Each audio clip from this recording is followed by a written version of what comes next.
And we are looking at Who the heck is this idiot? Of the snow likely pushing further south than what was originally anticipated from the computer forecast model. So things, of course, can still change, but that's how it's looking for now.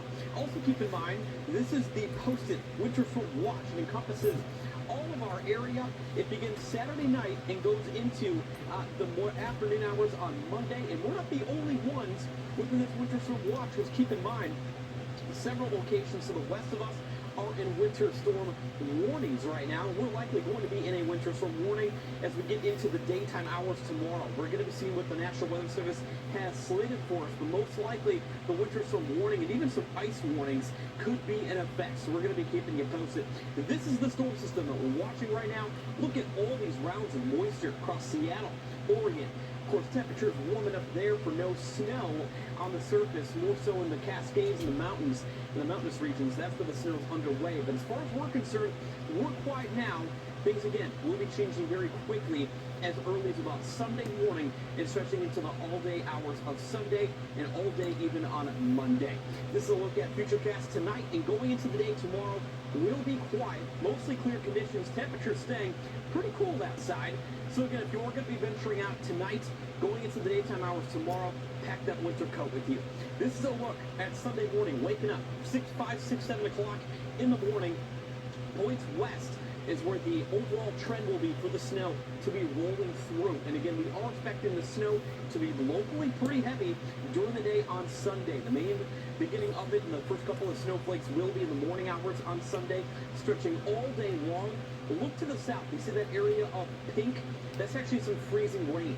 And as that freezing rain and warmer nose in the atmosphere inches into our neck of the woods, that's where we're going to be getting some freezing rain on top of some additional snow. And that's where that travel is going to be extremely dangerous.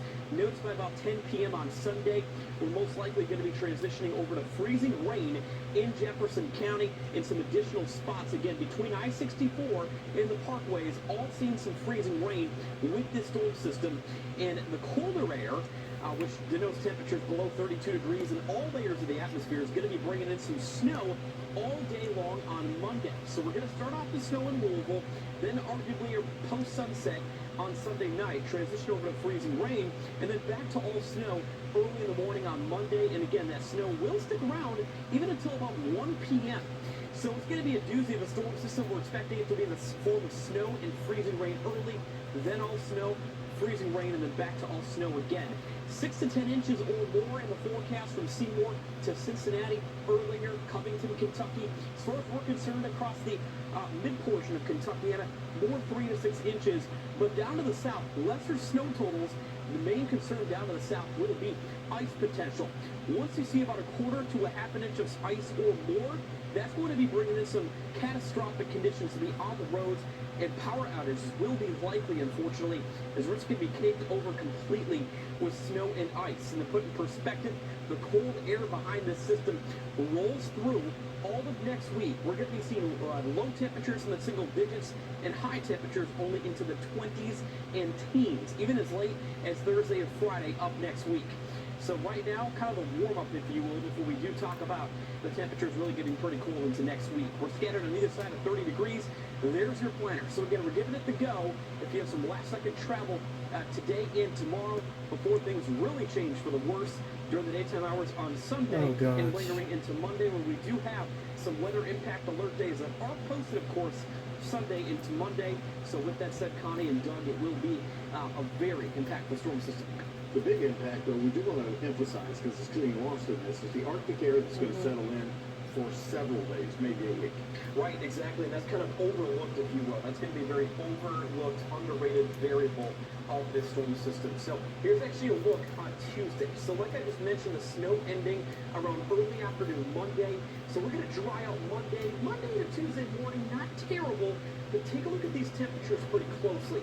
We're only going to be making our way to the teens at best on Wednesday morning, the wind chill likely around 0 degrees.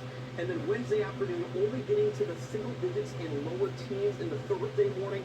So low temperatures are the big story here as we take a look at that temperature forecast all the next week. And keep in mind, too, even into Friday morning, we'll see single digits for lows. So it's going to be basically 3 to 4 days at least of temps below freezing So areas that see more ice than snow, it's going to be something. It's going to be really difficult to kind of thaw out some of that ice and that snow.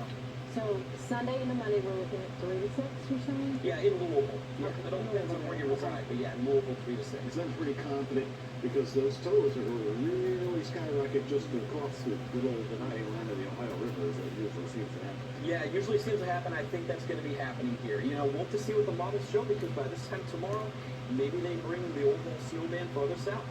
Hopefully, all of us see more snow than ice out there. Yeah. So our public works folks have always said, hey, we're glad handling 6 inches of snow on the roads across Metro Louisville. And I'd agree over the last several years, especially since the storm in '94, things are much improved. That's good. Yeah, let's hope that you know, it ends up being 6, and that's the upper echelon in Louisville. And we're not talking about 10 inches or more because that could be a bit of a headache for crews.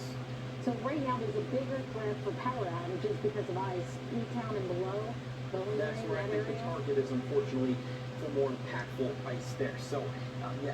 One thing we're going to emphasize, not like 2009 at all, Right. where we had so many power outages. LG&E says that the lines here can handle a 1/4 inch of ice. But even the Weather Service today emphasized no comparison fair at all to 2009 to this storm. Yeah, well, and that's good news, and that's what I see as well. You know, a 1 or 2 models outliers. We're trying to show up to an inch of ice, but I don't see that happening.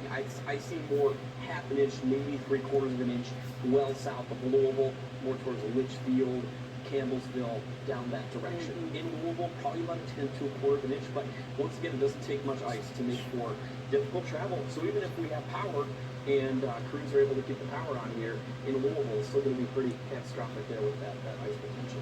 Okay. Thank you very much, Sam. Yeah. Here's our lineup for the weekend. It's going to be a busy weekend for WHAS 11 News. Sam and Alex Dieter.